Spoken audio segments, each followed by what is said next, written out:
Hello, welcome to Rikki Adi's classes. Friends, आइए हम लोग गिलहरी और पर्वत के बीच जो झगड़ा हुआ था और बड़े और छोटे बनने की कोशिश में वो फेबल जो पोएम था, मैंने उसका एक्सप्लेनेशन कर दिया था। इस वीडियो में मैं आपको क्वेश्चन आंसर कराने जा रहा हूँ। तो पहला क्वेश्चन है, why did the mountain call the squirrel little prig?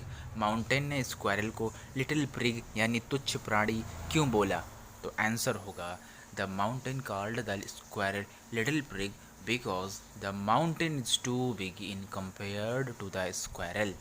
इसलिए उसने उसको लिटिल प्रिग कहा क्योंकि माउंटेन जो है वो गिलहरी की तुलना में बड़ा होता है और गिलहरी छोटी होती है। उसने उसको बिना काम का प्राणी बोला यानी लिटिल प्रिग बोला।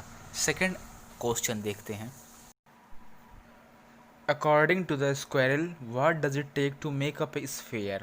What does sphere refer to in this context? sphere का जो वर्ड यूज़ हुआ है उसका मतलब क्या है गिलहरी के अनुसार, गिलहरी के अकॉर्डिंग? तो इसका आंसर होगा,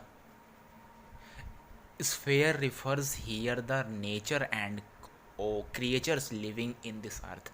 sphere का मतलब होता है गोला और sphere यहाँ पे रिफ़र करता है नेचर को, लेता है यानी यहाँ की जो प्राकृतिक है, प्राकृतिक, और क्रिएचर यानी यहाँ के प्राणी जो है रहने वाले, उन सबको मिलाकर स्फेयर का दर्जा दिया गया है।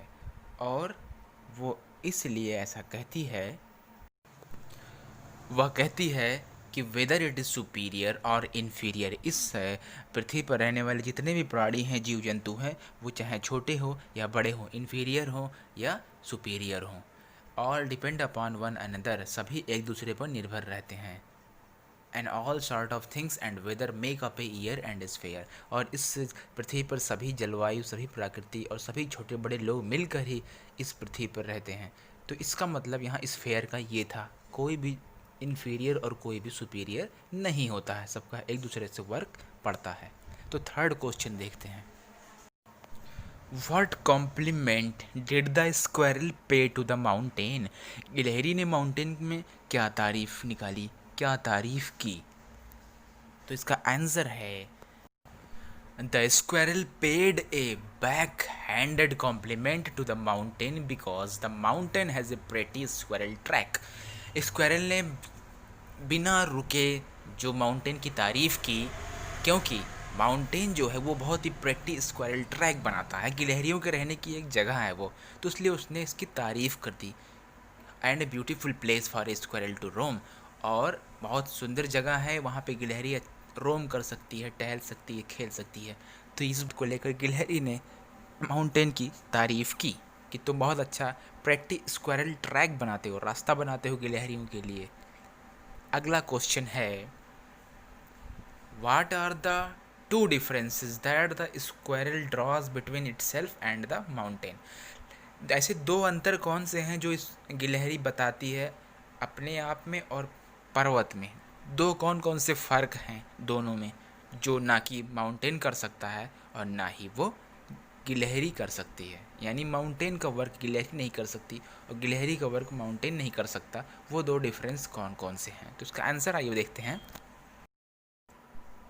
The two differences that the squirrel draws between itself and the mountain are that neither could be carried forest on its back by the squirrel nor could be carried a nut by the mountain।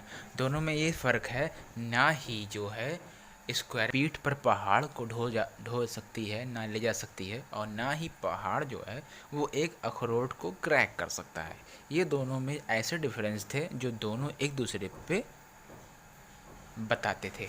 ठीक है, ये दो difference बताने थे कि गिलहरी ही crack कर सकती है नट को, माउंटेन नहीं, और माउंटेन ही पर्वत को अपने ऊपर फॉरेस्ट को ले सकता है। देखो फॉरेस्ट पूरा घना होता है, ऊपर पहाड़ होते हैं, तो उसका मतलब वो उसके बैक पे हैं, पीठ पर हैं, तो ऐसा हो सकता है, लेकिन गिलहरी ऐसा नहीं कर सकती।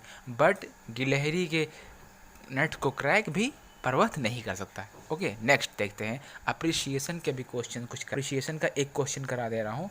List 4 pairs of rhyming words used in the poem. इस पोएम में 4 राइमिंग वर्ड के पेयर बनाने हैं।